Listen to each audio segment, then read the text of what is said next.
ನಮಸ್ಕಾರ ಎಲ್ಲರಿಗೂ. ಫ್ರಾಗ್ ಸಿಂಬೋಲಿಸಮ್ ಅಂದರೆ ಕಪ್ಪೆಯ ಒಂದು ವಿಶೇಷವಾದಂತಹ ತಂತ್ರ. ಸೊ ಸ್ಕ್ರೀನಲ್ಲಿ ನಾನು ಹಾಕಿದ್ದೀನಿ.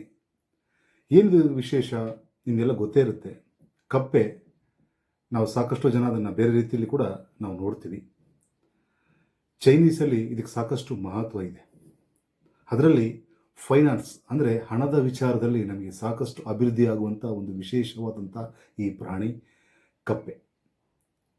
ಇದು ನಮ್ಮ ಮನೆಯಲ್ಲಿ ಇಡೋದ್ರಿಂದ ನಮಗೆ ಹಣದ ವಿಚಾರದಲ್ಲಿ ಸಾಕಷ್ಟು ಅರಿವು, ಚಲಾವಣೆ, ಅಭಿವೃದ್ಧಿ ಕಡೆ ಸಾಗುತ್ತೆ.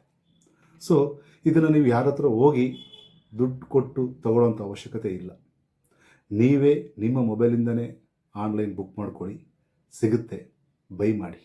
ಸೊ ಇದನ್ನು ಯಾವ ರೀತಿ ನಾವು ಇನ್ಸ್ಟಾಲೇಷನ್ ಮಾಡ್ಕೋಬೇಕು ಅದು ಇಂಪಾರ್ಟೆಂಟ್. ಸೊ ಈ ಒಂದು ಫ್ರಾಕ್ ಅಂದರೆ ಅಲ್ಲಿ ಸ್ಕ್ರೀನಲ್ಲಿ ಹಾಕಿದ್ದೀನಿ. ಕಪ್ಪೆ ಬಾಯಲ್ಲಿ ಒಂದು ಚೈನೀಸ್ ಕಾಯಿನ್ ಇಟ್ಕೊಂಡಿರುತ್ತೆ. ಆ ಒಂದು ಚಿತ್ರನ ಅಥವಾ ಆನ್ಲೈನಲ್ಲಿ ಸಿಗುತ್ತೆ ನಿಮಗೆ ಈ ಒಂದು ಐಟಮ್ಸ್, ನೀವು ಬೈ ಮಾಡ್ಕೊಳ್ಳಿ. ತಂದುಬಿಟ್ಟು ಇದನ್ನು ಮನೇಲಿ ಇಡಬೇಕು. ಅದನ್ನು ಯಾವ ರೀತಿ ಇಡಬೇಕು ಅನ್ನೋದನ್ನು ಇಂಪಾರ್ಟೆಂಟಾಗಿ ಇವತ್ತು ತಿಳಿಸ್ಕೊಡ್ತೀನಿ. ಸೊ ನಿಮ್ಮ ಮನೆಯಲ್ಲಿ 3 ಜಾಗ, ಒಂದು ಬಾತ್ರೂಮ್, ಬೆಡ್ರೂಮ್ ಮತ್ತು ಕಿಚನ್, ಈ 3 ಜಾಗದನ್ನು ಬಿಟ್ಟು ಇನ್ನು ಬೇರೆ ಯಾವುದೇ ಜಾಗದಲ್ಲಿ ಇದನ್ನು ಸೌತ್ ಈಸ್ಟ್ ಡೈರೆಕ್ಷನ್ ಕೂಡ ನಿಮಗೆ ನಾನು ಸ್ಕ್ರೀನಲ್ಲಿ ಹಾಕಿದ್ದೀನಿ. ಸೌತ್ ಈಸ್ಟಲ್ಲಿ ಇದನ್ನು ಫೇಸ್ನ ಡೈರೆಕ್ಷನಲ್ಲಿ ನೀವು ತೋರಿಸ್ಬಿಟ್ಟು ಆ ಡೈರೆಕ್ಷನ್ ಇದನ್ನು ಇನ್ಸ್ಟಾಲೇಷನ್ ಮಾಡಿ. ನಿಮಗೆ ಹಣದ ವಿಚಾರದಲ್ಲಿ ಸಾಕಷ್ಟು ಹೆಲ್ಪ್ ಮಾಡುತ್ತೆ. ಬಹಳ ವಿಶೇಷವಾದಂಥ ಈ ಒಂದು ಫ್ರಾಗ್ ಸಿಂಬೋಲಿಸಮ್.